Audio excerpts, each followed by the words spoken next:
Let's begin Chapter 2, My Training.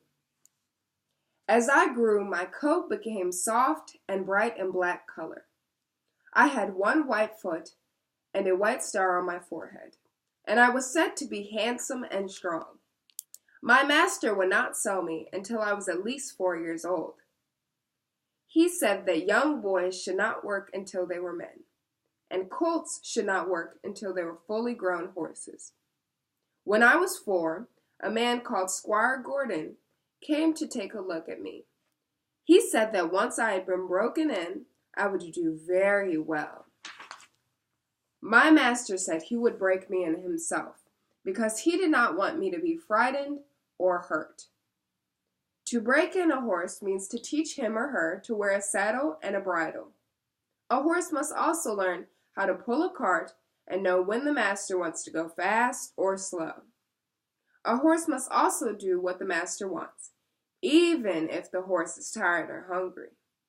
So you can easily see that getting broken in is a difficult thing to go through. I was used to wearing a halter and being led out in the field, but I was not used to the bit and the bridle. A bit is a thick piece of cold steel that goes between your teeth and over your tongue. The ends come out at the corners of your mouth and connect to the straps of the bridle. My master gave me some oats and gently put the bridle over my head and the bit in my mouth. I didn't like it at all, but I knew my mother and the other horses wore one. So, with my master's pats and kind words, as well as the oats, I got used to wearing my bit and bridle. Next, I learned to wear the saddle and carried my master around the meadow. Then came the iron shoes. This was done by a blacksmith. He took a piece of iron the shape of my foot and nailed one to each hoof. It didn't hurt at all. The shoes felt heavy at first, but in time I got used to them. Having come so far, I then learned to wear a harness and many other things. I had to get used to having a stiff, heavy collar around my neck and a bridle with blinkers on my eyes.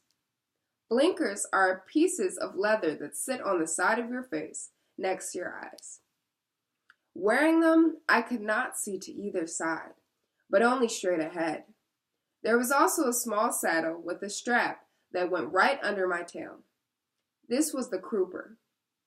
I didn't like it at all, but finally I got used to it, and all the other things I had to wear. Another part of my training was to spend 2 weeks in a meadow next to railroad tracks. There, I heard and saw a train for the first time. I was very frightened and took off for the other side of the field. In time, though, I saw how the cows went on eating without noticing the train, so I too learned to disregard it. Since then, I've seen many horses throw their riders or run at the sight of a train. Thanks to my master, I am fearless at a railway as I am in my own stable. My master often drove me in a double harness with my mother. She was steady and could teach me better than any strange horse could. She told me to behave well and I would be treated kindly. She also told me about people. Some are kind like your master, but some are cruel or foolish, she warned. These people shouldn't have a horse or a dog. I can only hope that you will fall into good hands, my dear.